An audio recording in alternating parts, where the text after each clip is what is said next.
तो हम थोड़ी सी चर्चा कर लेते हैं। तर्क संग्रह किस ग्रंथ पर आधारित है? ये है वैशेषिक दर्शन पर तर्क संग्रह आधारित है। ठीक है, तर्क संग्रह के प्रवर्तक कौन है? तो तर्क संग्रह के प्रवर्तक हैं अन्नम।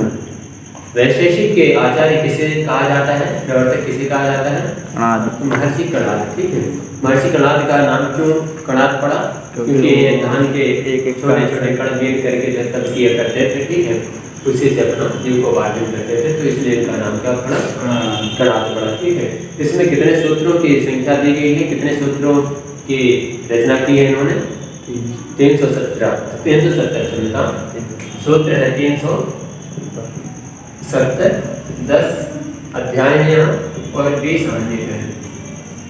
कहने का अभिप्राय ये कि ये जो 20 आने के प्रत्येक अध्याय में 2 आने हैं। ठीक है, और इसके बाद हम लोगों ने पढ़ा मंगलाचरण।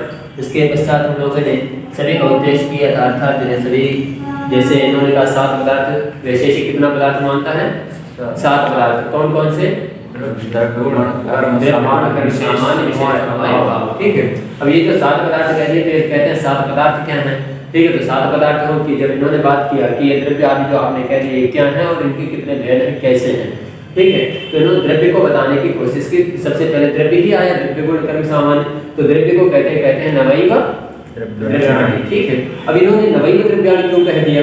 कहते हैं कि जो है सप्त पदार्थ नव द्रव्याणि चतुर्विंशति गुणा कहने की क्यों आवश्यकता पड़ी? आप चाहते तो सीधा से गिन भी लेते, आपको पता हो जाता। तो कहते हैं नहीं, इसलिए क्योंकि आप यह स्वतंत्र रहे कि जो है 7 के अलावा कोई पदार्थ नहीं है। वैशेषिक 7 के अलावा कोई पदार्थ नहीं मानता है, नव द्रव्यों के अलावा कोई द्रव्य नहीं मानता। क्यों? क्योंकि जो है मीमांसक वगैरह जो है क्या कह देते हैं कि वहां पे जो है अंधकार को, ठीक है, तो वो कह देते हैं ये भी एक जो है आपका द्रव्य है, क्योंकि ये चलता फिरता होता है। अंधकार क्या है? आया और चला गया, आता जाता है। ठीक है, तो इसको बताते विवेचन उन्होंने किया है, तो इसको हमें इससे 9 द्रव्य ही समझना। ठीक है, तो वैशेषिक कितना द्रव्य मानता है? 9 द्रव्य मानता है। द्रव्य के बाद आता है गुण। गुण कितने प्रकार का है? तो चतुर्विंशति गुणा। फिर इसके बाद आता है कर्म। ठीक है, तो कर्म कितने प्रकार का है? कर्म 5 प्रकार का है। ठीक है, कौन कौन सा? क्षेपणा, पिंचन, प्रसारण, गमना। ठीक है, ये 5 प्रकार के कर्म हो गए। कर्म के पश्चात द्रव्य गुण कर्म सामान्य आए। सामान्य कितने प्रकार का है? तो सामान्य द्विविधम परम अपरम। ठीक है, इसके पश्चात फिर क्या आया? सामान्य के बाद विशेष। विशेष तो अनंता है। ठीक है, विशेष जो है कितने प्रकार का है?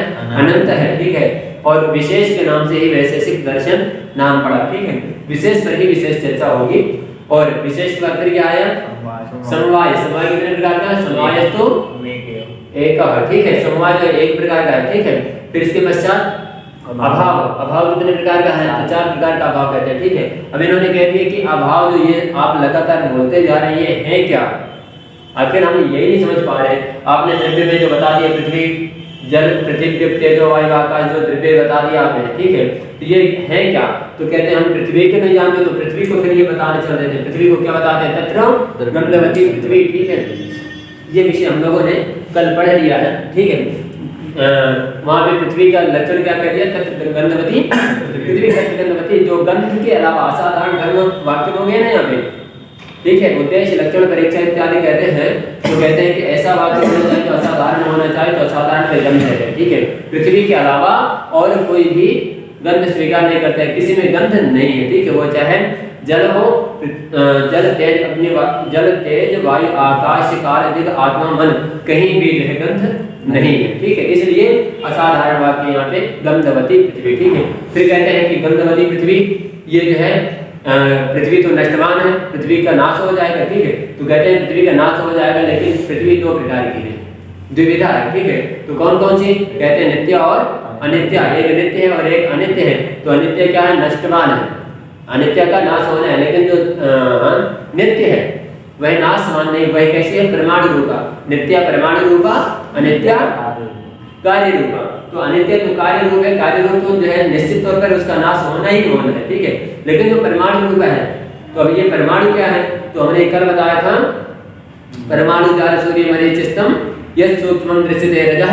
ठीक है, ये जो सूर्य की किरणें इत्यादि आती हैं खिड़की से, तो उसमें जो हम लोग देखते हैं कि धूल के छोटे छोटे कण उड़ते रहते हैं, तो वो जो कण दिखाई देते हैं उसका कहते हैं तस्य षष्टितमो भागः परमाणु सा उच्यते, उसका 60वां भाग या 6वां भाग जो है परमाणु कहा जाता है। ठीक है, तो परमाणु उतना हो जाएगा। अब मान लेते हैं एक घड़ा जो हो गया वो अनित्य हो गया, अनित्य अर्थात वह नाशवान हो गया। क्यों? क्योंकि परमाणु से ही बन रहा है ना, मिट्टी से, छोटी छोटी मिट्टी से तो बन रहा है वो घड़ा। तो घड़ा जो बनेगा तो घड़ा तो नाशवान हो जाएगा, लेकिन घड़े के पश्चात जो उसमें परमाणु लगे हैं, जो छोटी छोटी मिट्टी है वह चाहे जल में डाल दीजिए, अग्नि में डाल दीजिए, कहीं भी जाएगी तो क्या रहेगी? परमाणु का परमाणु ही रहेगा। तो परमाणु जो है क्या है कि फिर से एक दूसरे से मिलकर के वह जो है पुनः पृथ्वी धारण कर देगा। ठीक है, ऐसा कहा जाता है। फिर कहते हैं कि ये अनित्य परमाणु, अनित्य कार्य रूप, नित्य परमाणु रूप। ठीक है, फिर पुनः त्रिविधा कहते हैं। पुनः ये जो अनित्य ये 3 प्रकार से होते हैं। कैसे? तो कहते हैं शरीर, इंद्रिय और विषय। तो शरीर क्या है? पृथ्वी का शरीर क्या हुआ? तो कहते हैं कि पार्थिव शरीर जो है, ये जो हम लोगों का दिख रहा है, ये कहाँ पे है? ये पृथ्वी में ही ये सब दिखता है, ऐसे शरीर वाला। ठीक है, तो ये क्या है? पार्थिव शरीर है। ठीक है, पृथ्वी का शरीर क्या है? पार्थिव शरीर, अर्थात मिट्टी में ही उसको मिल जाना है। हमारे शरीर में सबसे अधिकता किसकी है? तो मिट्टी की है। ठीक है, इसको जब नाश किया जाएगा, खत्म किया जाएगा, जलाया जाएगा, तो इसमें मिट्टी ही निकलेगी। ठीक है, उसके पश्चात इसका इंद्रिय क्या है? तो इंद्रिय क्या है? इंद्रिय इसकी नासिका। क्यों? क्योंकि गंध है, तो गंध को धारण कौन करेगा? कौन बताएगा कि गंध कैसी है? तो नासिका ही बताएगी। तो पृथ्वी को इष्ट है नासिका। ठीक है, और इसका विषय क्या है? इसमें रहते क्या? तो कहते हैं मृद पाषाण आदि इसका जो है विषय। ठीक है, इसी प्रकार जो हम लोगों ने जल का पढ़ा, तो जल में क्या कहते हैं? शीत स्पर्श वत्य आपा। ठीक है, अब यहाँ पे शीत स्पर्श वत्य आपा क्यों कहा गया? तो शीत क्या है? यदि शीत नहीं कहते तो क्या है? आकाश यहाँ पे जो है लग जाता है, ऐसा लगता है, क्योंकि शीत जो है आकाश में भी है। ठीक है, और आकाश का खंडन करने के लिए क्या कहते हैं कि स्पर्श, क्योंकि आकाश में स्पर्श गुण नहीं है। ठीक है, और यदि स्पर्श बस केवल कह देते, शीत ना कहते, तो फिर स्पर्श क्या है? तेज और वायु भी स्पर्शमान है। ठीक है, अग्नि और जो है वायु भी स्पर्श करती है, स्पर्शमान है। तो फिर क्या इनका खंडन करने के लिए इन्होंने कहा शीत, क्योंकि वायु में और जो है तेज में शीत नहीं है। ठीक है, तो इसलिए इन्होंने कह दिया शीत स्पर्श वत्य आपा। ठीक है, ये जो जल का स्वरूप है वो कैसा है? शीत स्पर्श वत्य आपा। ठीक है, फिर ये भी पुनः 2 प्रकार का हो जाता है, नित्य और अनित्य। पृथ्वी, जल, तेज, वायु, ये चारों जो है 2-2 प्रकार के होते हैं। ठीक है, फिर ये परमाणु रूपा और कार्य रूपा हो जाते हैं। ऐसे करके हम लोग चलते हैं। हम लोगों ने पढ़ा था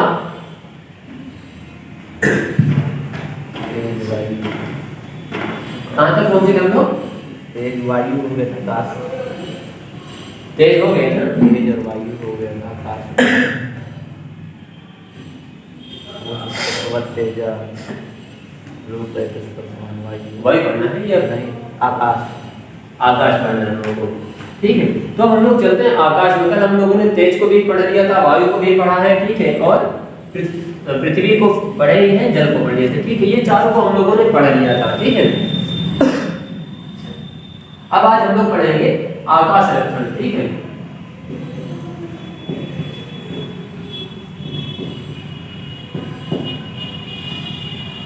ये आकाश लक्षण, इसका लक्षण क्या बताते हैं?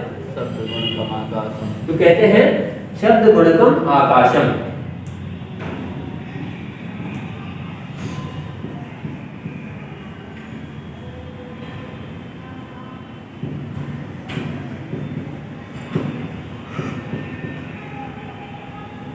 शब्द गुणकम आकाशम।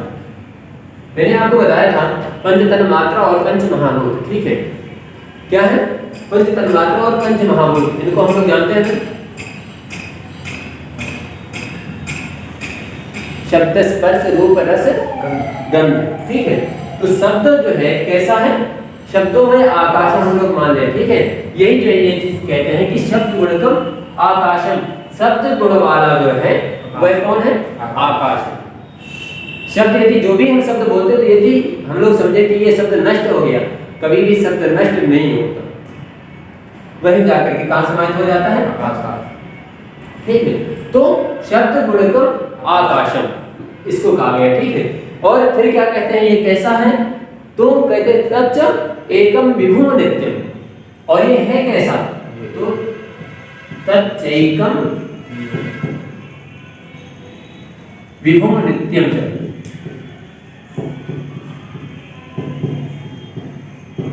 नित्यम च, और यह कैसा है? तो विभु है, नित्य है, ठीक है, और एक है। यहाँ पे एक है, ये आकाश एक ही है, और वह सर्वत्र विभु है। क्या है? विभु है। विभु अर्थात क्या होता है? व्याप्त, सर्वत्र व्याप्त है, ठीक है, और ये कैसा है? नित्य है। अब यदि यहाँ पे जैसे पृथ्वी को कहा गया था नित्यानित्य, तो पृथ्वी जो है नाशवान है, लेकिन ये जो है क्या है? आकाश क्या है? ये नाशवान नहीं है, यह हमेशा जैसा का तैसा रहने वाला है, ठीक है, और इसमें क्या है? नित्य है। नित्य का मतलब ये एक ही परमात्मा। नित्य कैसा होगा? वह नाशवान नहीं होगा, और अनित्य जो होगा वह नाशवान होता है, ठीक है, और ये वह एक ही है। अभी तक पृथ्वी में हमने दो प्रकार देखे, तेज में दो देखे, वायु में भी दो देख रहे थे, लेकिन यहाँ पे आकाश एक है, ठीक है। तो इसका लक्षण क्या है? ये गुण शब्द वाला है, ठीक है, शब्द गुण आकाशम कहा जाता है, ठीक है, और ये कितने प्रकार का है? एक प्रकार का है। कैसा है? विभुम है, सर्वत्र व्याप्त है। ऐसा नहीं कि समुद्र है तो उसके ऊपर आकाश नहीं होगा, वृक्ष है उसके ऊपर आकाश नहीं होगा, पृथ्वी है उसके ऊपर आकाश नहीं होगा, यह सर्वथा गलत है, ठीक है। अर्थात विभुम ये सर्वत्र व्याप्त है, आप कहीं भी चले जाइए, है ना, जितना आगे से आगे जा सके, जितना ऊपर से ऊपर जा सके, ठीक है, वहां पे आपको ये मिलेगा, ठीक है। आकाश है, ठीक है, और ये कैसा है? नित्य है, नाशवान नहीं, ठीक है। ये जो है हमने आकाश को जान लिया, सभी अब छोटे छोटे हैं, ठीक है। इसके बाद क्या आया? काल आया, ठीक है। अब ये काल लक्षण में क्या कहते हैं? व्यवहार अतीत आदि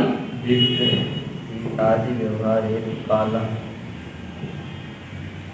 व्यवहार हेतु काला काल, ठीक है।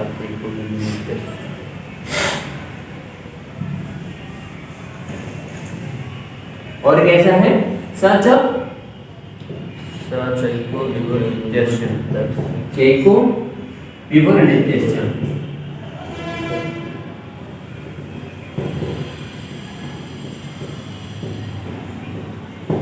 इसमें भी सेम वही कंडीशन है, ठीक है। क्या कहते हैं? काल का जो लक्षण है यह कैसा है? तो अतीत आदि व्यवहार हेतु काला।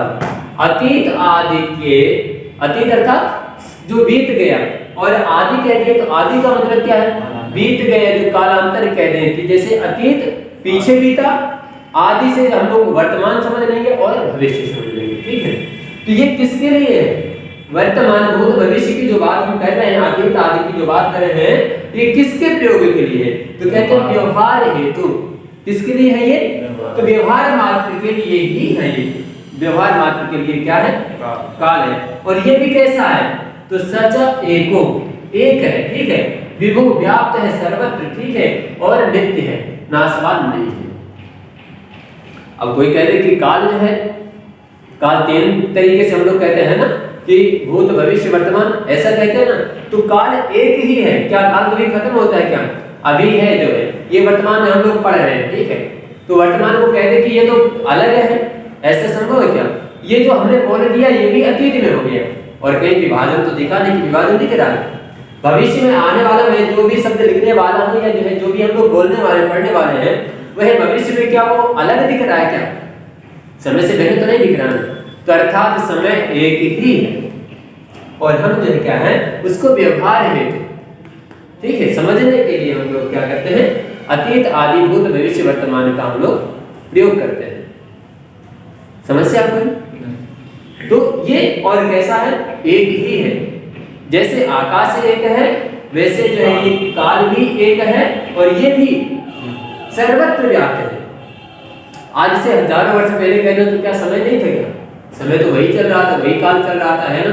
आज तक कहीं भिन्न भी नहीं दिखा कि अलग हुआ हो कभी समय, है ना। तो वही काल आज भी वैसा का जैसा का तैसा चल ही रहा है, और कभी अनित्य भी नहीं हुआ, कभी नाश भी नहीं हुआ इसका समय का, ठीक है। तो वही समय चल ही रहा है, ठीक है। तो इसको कहते हैं ये जो है विभव नित्य है और एक है, ठीक है।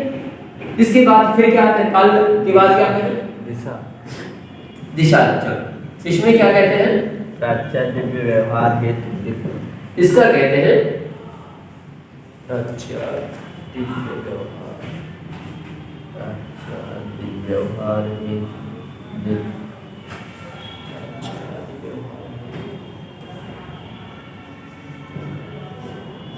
प्राचादि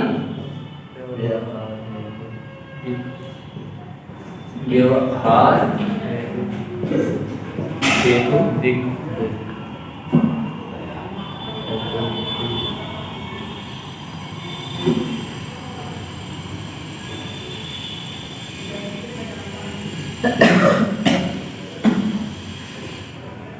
और ये कैसा है,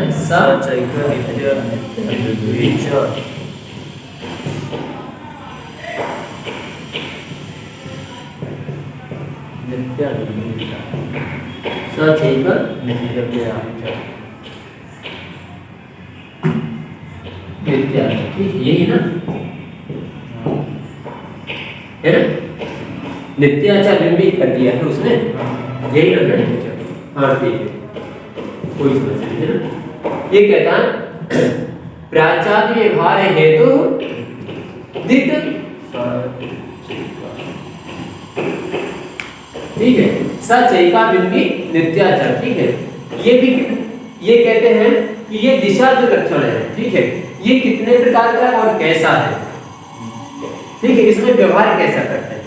तो इसका व्यवहार कैसे करते हैं, प्राचादि, तो कहते हैं प्राच्य अर्थात क्या होता है, प्राच्य नमः, ऐसा करके आता है सप्तशती में, ठीक है। तो प्राच्य नमः पूर्व आदि का, इसमें क्या कहा गया, ये जो पूर्व आदि का जो है व्यवहार करने के लिए क्या है, दिशा है, ठीक है। दिशा चैका, और दिशा से क्या स्त्री वाचक किसी ने यहाँ पे सा कर दिया, और फिर कहते हैं कि ये भी एक प्रकार का ही है, ठीक है।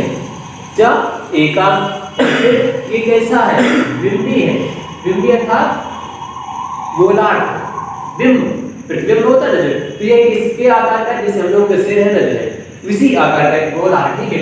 और ये भी नित्य है, कभी खत्म ना होने वाला। अब जो है कहते हैं कि दिशाएं तो 10 हम लोग कहते हैं, मुख्यतः 4 कहते हैं, विशेष और जो है 10 दिशाओं का वर्णन मिलता है, ठीक है। तो पूर्व पश्चिम उत्तर दक्षिण इत्यादि, वायव्य नैऋत्य ईशान ऊर्ध्वाधर करके हम लोग 10 दिशाओं का नाम जानते हैं, ठीक है। तो ये जो 10 प्रकार की दिशाएं कही जाती हैं, इनका मतलब क्या है, या तो इनका खंडन करें तो कहते हैं कि दिशा जो है एक ही है, अब कहीं से भी चले जाए, ठीक है, लेकिन उसको कैसे हम लोग रहते हैं, तो प्राचादि व्यवहार हेतु उसको व्यवहार में लाते हैं ताकि उसको समझा जा सके। अब कहीं भी हम पूर्व की ओर खड़े हो जाएं और वायव्य की ओर देखने लग जाए, कहीं ऐसा हो जाए तो क्या वहां पे दिशा नहीं है क्या, या दिशा खंडित हो रही है क्या, दिशा कहीं से खंडन तो नहीं हो रही ना, दिशा वही है जैसी की तैसी, लेकिन वो हुआ कैसा, ये जो बिंब आकार में है, ठीक है, कैसे है, दिशा ऐसे है, ठीक है, ऐसे करके। ये जब गोलार्ध में है, ये कहीं खत्म ही नहीं हो रही, तो आप चाहे इसका रूप अलग दे दो, यहाँ पे आपने अलग रूप दे दिया, ये अलग कर दिया, आपने अपने व्यवहार के लिए, अपने समझने के लिए क्या है, इसको भिन्न कर दिया है। अन्यथा ये कैसा है, एक ही प्रकार का है, बिंब स्वरूप है इसका, ठीक है, और ये भी नित्य है, दिशा का कभी नाश नहीं होता, ठीक है, ये जैसा का तैसा ही रहता है। सब कुछ नाशवान यदि होता भी है, वैसे आकाश का भी नाश नहीं होना है, काल का भी नाश नहीं होता है, और दिशा का भी नाश नहीं होता है, ठीक है। फिर और ये क्या है, प्राचार्य व्यवहार है तो कह दिया, ठीक है, पूर्व पश्चिम इत्यादि जो भी है ये किसके लिए है, ये व्यवहार मात्र के लिए, ठीक है। इसके पश्चात फिर आता है आत्मा।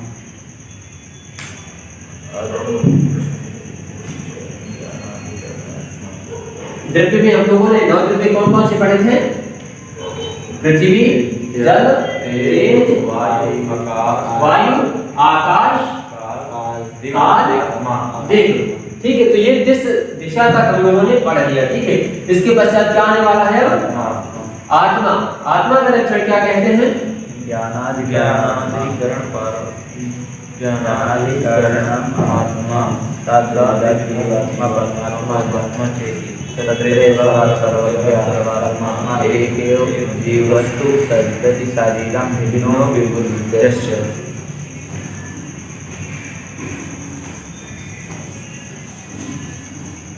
ज्ञानाधिकरणात्मा साधुविदो। आत्मा को कैसा बता रहे हैं यहाँ पे? ज्ञानाधिकरण, ठीक है। आत्मा कैसी है? ज्ञानाधिकरण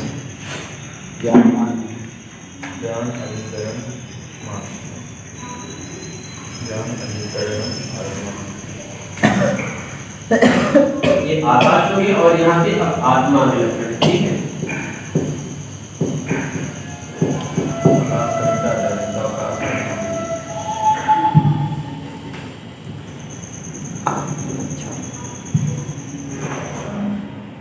अब हम लोग ये आत्मा का लक्षण पढ़ रहे हैं, ठीक है। तो ये कहते हैं ज्ञानाधिकरण करण आत्मा, ज्ञानाधिकरण करण आत्मा।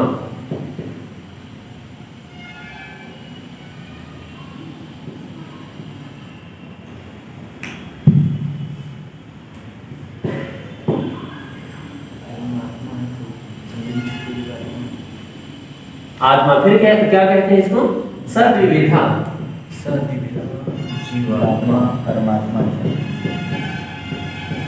सद्विविधा जीवात्मा परमात्मा जीवात्मा परमात्मा परमात्मा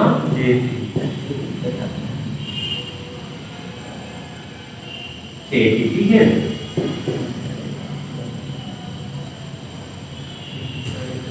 और फिर आगे क्या कहते हैं? तत्रेश्वरः तत्रेश्वरः तत्रेश्वरः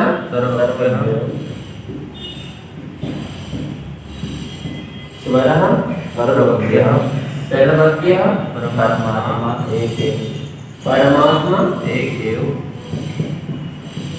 एक एव जीवस्तु जीवस्तु प्रति शरीरं प्रति शरीरं भिन्नो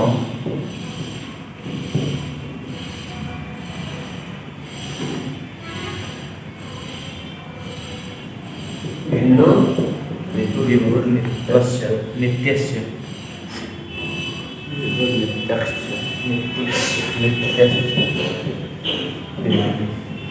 विभुर्नित्याश्च, ठीक है। ये जो है पूरा लक्षण कह देते हैं कैसे है, आत्मा है कैसे, ठीक है। तो ये कहते हैं ज्ञानाधिकरण आत्मा। अब आत्मा को आप कैसे पहचाने कि आत्मा क्या है, ठीक है। तो ज्ञान का जो अधिकरण है, जो आश्रय करता है, वह कौन है? अब ज्ञानाधिकरण ये क्यों कह दिया? ज्ञान तो हमें नेत्रों से हो जाता है, ऐसा कह सकते हैं ना। जो है हमने किसी चीज को देखा तो नेत्रों से ही तो देखे, हमें ऐसा ज्ञान होना चाहिए, ऐसा होता है ना। जो है हमने किसी वस्तु को, किसी शब्द को सुना, ये कान से, तो कान से श्रवण करते हैं, अर्थात ज्ञान किसको होना चाहिए? कान को होना चाहिए, ठीक है। जब अलग अलग इंद्रिय से अलग अलग चीजों को हम ग्राह्य कर रहे हैं तो ये किसका ज्ञान होगा? जो करता है उसको होना चाहिए। लेकिन कहते हैं नहीं, जो वास्तविक आधारित है किस पर?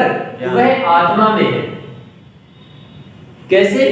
ज्ञानाधिकरणम आत्मा, ज्ञान रूपी ज्ञान किसको होता है? आत्मा को होता है। क्यों? क्योंकि आत्मा की ये सभी साधन है, कौन से? ये जो एकादश इंद्रिय है, ये सभी क्या है?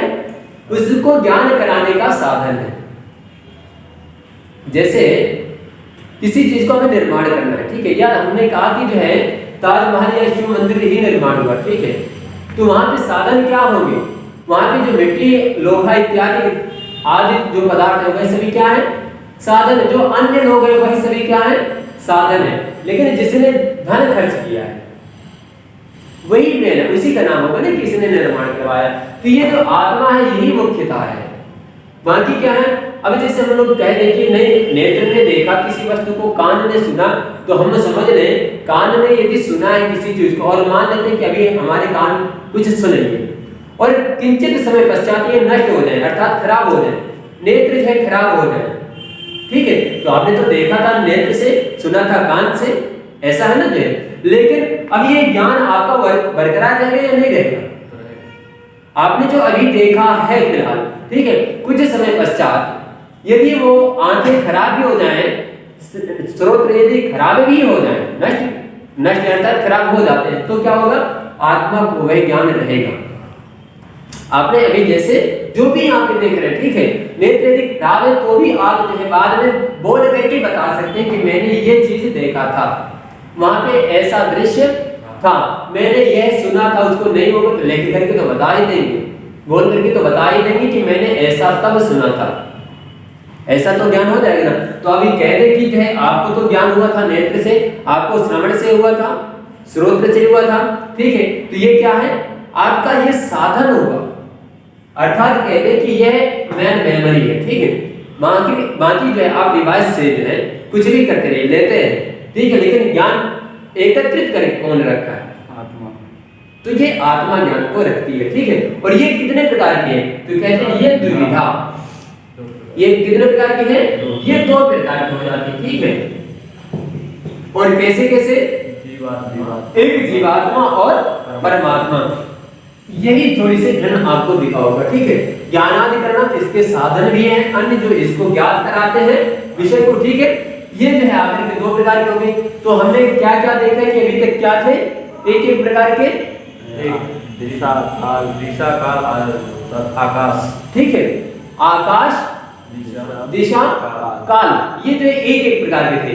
और पृथ्वी, जल, तेज, वायु, ये चारों जो है 2 प्रकार के थे, ठीक है। यहाँ पर अब ये जो आत्मा है ये 2 प्रकार की तो हो जाएगी, लेकिन अभी तक वहां पे क्या था?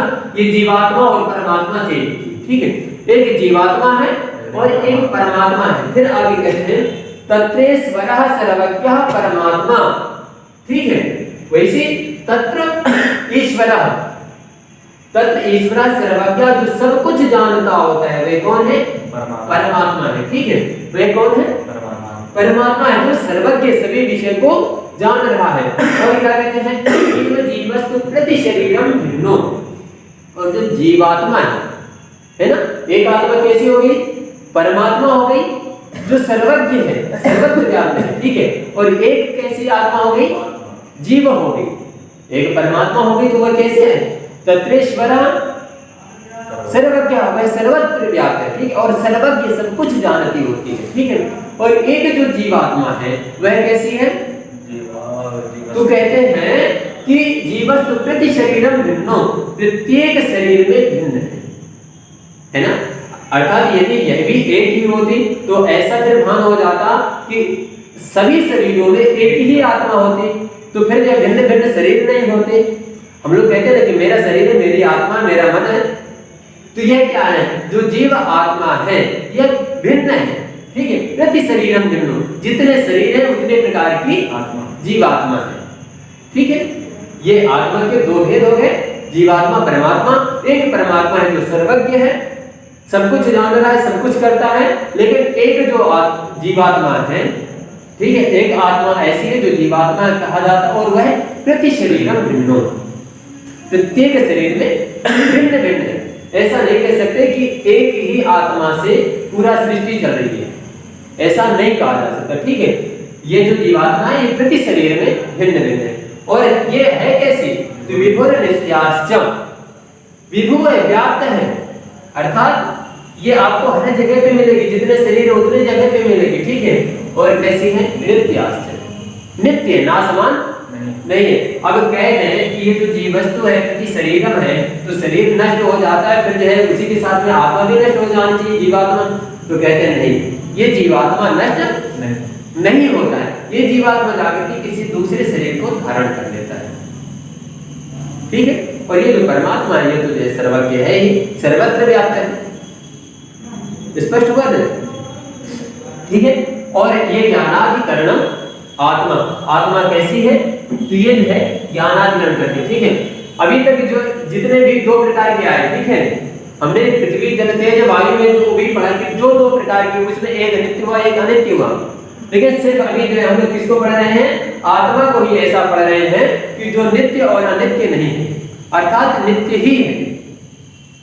अभी तक हमने जितने भी पढ़ा कि 2 प्रकार के जो भी हुए द्विविधा, तो वो कैसे होते थे? नित्य और अनित्य होते थे। लेकिन आत्मा कैसी है? वह सिर्फ नित्य है।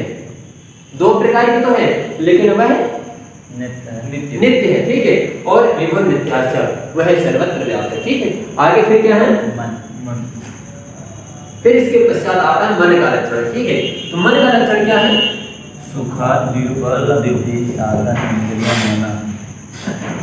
इंद्रियम मन सुखाद्य लब्धि उपलब्धि साधन साधन इंद्रियम मन इंद्रियम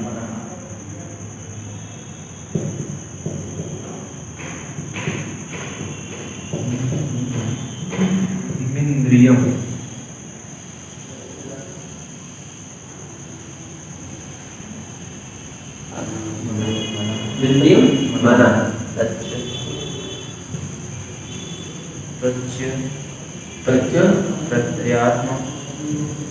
प्रत्यात्म नियतत्वा दहंतम नियतत्वा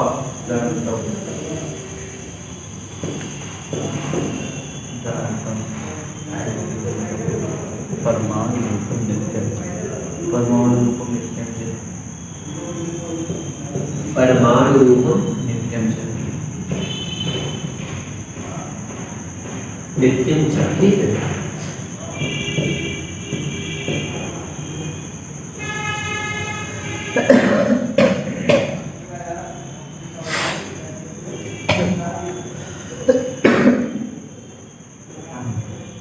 ये कहते हैं, अब लक्षण बता दें किसका? मन का।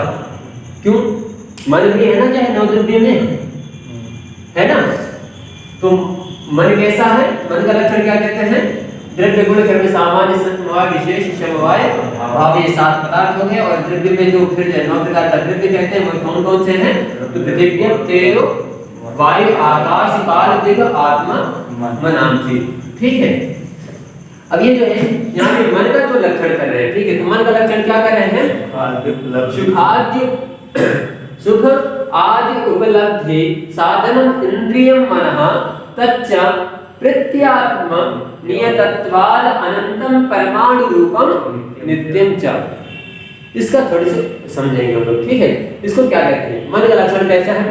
सुख आदि उपलब्धि के लिए क्या है? सुख आदि उपलब्धि के साधन इंद्रियम मनः। कैसा ये साधन? इंद्रिय मनः। मन कैसा है? मन एक इंद्रिय है, ठीक है। और ये क्या है? तो सुख आदि उपलब्धि कराने का जो साधन है वह कौन है? मन है। अब ये साधन है, अर्थात मैंने कहा कि एकादश इंद्रिय, हमने कहा था ना पूरे में आकाश का आत्मा का जब हम लोग लक्षण पढ़े रहे थे, तो ये कहते हैं ज्ञानाधिकरणम आत्मा, ठीक है। ज्ञानाधिकरणम आत्मा, तो ये जो आत्मा है यह ज्ञान को अधिकरण करती, आश्रय देती है ज्ञान को, ठीक है। ज्ञान इसी पर जाकर के निर्भर रहता है, रुकता है, ठीक है। तो कहते हैं ये जो मन है, तो फिर ये क्या करता है? तो कहते हैं कि यह जो है इस आत्मा के ज्ञान का है साधन है। क्या है? आत्मा को ज्ञान जो होता है वह कहां से होता है? तो वह मन से होता है। सुख आदि की जो उपलब्धि होती है, तो हमें सुख और दुख जो होता है, तो यदि हमारे शरीर में कुछ लग भी जाए ना जाए, तो किसको कष्ट होगा? वास्तव में किसको कष्ट होता है? आत्मा को कष्ट होता है। और ये आत्मा को कैसे कष्ट होता है? तो ये मन के द्वारा जाता है। कैसे? जैसे आपकी उंगली में कुछ चोट लगी, ठीक है, तो ये लगी तो वास्तव में इंद्रिय को लगी है ना। हस्त रूपी जो इंद्रिय है आपकी, कर्मेंद्रिय है, तो ये चोट तो आपको यहाँ लगी, लेकिन ज्ञान कौन कराता है? साधन कौन पहुंचा? मन को लगा कि नहीं यहाँ पे चोट लगती, तो मन ने जाकर के इसको बताया आत्मा को कि आप जो कर्मेंद्रिय है, हस्त रूपी जो कर्मेंद्रिय है, उसको चोट लग गई, ठीक है। तो ये जो आत्मा हुई, तो इसको अब कष्ट होगा, यहाँ पे कष्ट होता है। कभी कभी आपका मन विचलित होता है, ठीक है, मन कहीं और लगा होता है। आपको जो है कभी ऐसा होता है ना कि कुछ लग जाता है, कट पिट जाता है, पर आपका ध्यान वहां पे नहीं जाता है, ऐसा होता है। कभी कभी ऐसा होता है ना, जो आपको कुछ लग भी गया कहीं और जो है व्यस्त है, मान लेते हैं कि कपड़ा है, मान लेते हैं कि शरीर में नहीं लगा आपको, ठीक है, आपके कपड़े में कोई ऐसा रंग आकर के लग जाए, आपको जहाँ पे नहीं दिख रहा, ठीक है, तो ये जो साधन है, जो इंद्रिय रूपी साधन है, ठीक है, तो ये अभी नहीं पहुंच पाए। थोड़ी देर बाद जब आप धुलने के लिए, प्रक्षालन करने के लिए जाएंगे तो क्या होगा, आपकी इंद्रिय देखेगी और जो है वहां पे मन पहुंचेगा, मन को लगे अरे यार, अच्छा मन कहाँ पहुंचा है, आत्मा ने, मन ने उसको देखा जो है, ठीक है, सही वहां पर, और आत्मा के पास पहुंचाया, तो आत्मा को अब यहाँ पे कष्ट हो जाएगा। आत्मा को बाद में, मन को लक्षण पहले दे देते, जैसे अभी मन को लास्ट में दे रहा है आत्मा नहीं, तो ये बताना चाहते हैं कि मन क्या है, यदि पूर्व में बता दिए होते कि ये क्यों है मन, ठीक है, तो ये जो साधन कह देते, तो फिर प्रश्न ये बनता साधन किसका, तो फिर आत्मा तो वहां पे आती है, ठीक है, दोनों लगभग परस्पर है ना। और यहाँ पर जो है इसमें यही दिया भी है, मन का पहले दिया है, ठीक है, अच्छा हाँ ठीक है, पहले आत्मा फिर मन, ठीक है। तो अभी जो इसका जो है साधारण हो गया, ठीक है, दोनों लगभग चल सकते थे, ऐसा नहीं।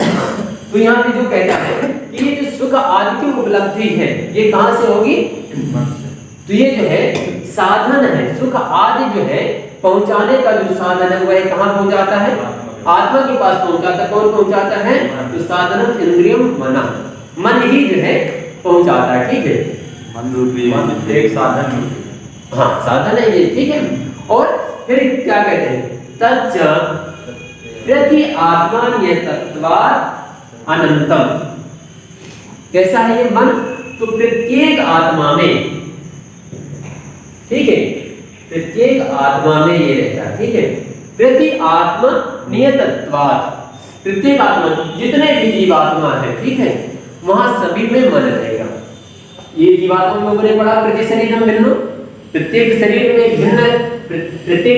भिन्न भिन्न रूप से जाकर के रहती जीवात्मा, तो जहां जहां भी है तो वह क्या है, प्रति आत्मा नियतत्वात्, उसकी नियत है कि जहां भी जीव रहेगा वहां पे मन जाएगा ही जाएगा, वह किसी का भी हो, पशु पक्षी इत्यादि कोई भी हो, सारे जगह की यह पहुंचता ही पहुंचता मन है, जहां पे जीवात्मा रहेगी वहां पे ये नियत है, इसकी प्रवृत्ति ही है कि वह रहेगा ही रहेगा, ठीक है। और कैसा ही अनंत है।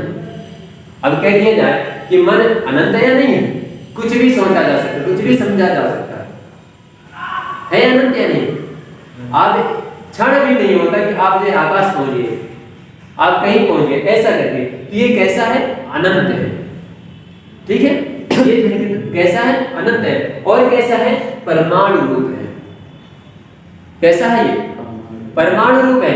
परमाणु रूप और कार्य रूप आपने दो प्रकार के पढ़े थे, परमाणु रूप, ठीक है, और एक होता है कार्य रूप।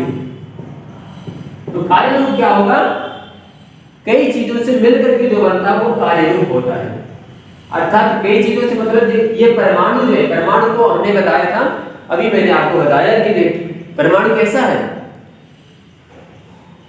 तो परमाणु जाल सूर्य मरीचिस्थम यत सूक्ष्मम दृश्यते रजः, जो जैसे सूर्य की किरण आ रही है जाल की खिड़की में, तो उसमें जो रज अर्थात धूल के जो अणु दिखाई दे रहे हैं, ठीक है, तस्य षष्ठीतमो भागः परमाणु समुच्चते, उसका जो 60वां भाग है या 6वां भाग है, ठीक है, उतना जो है एक परमाणु होता है।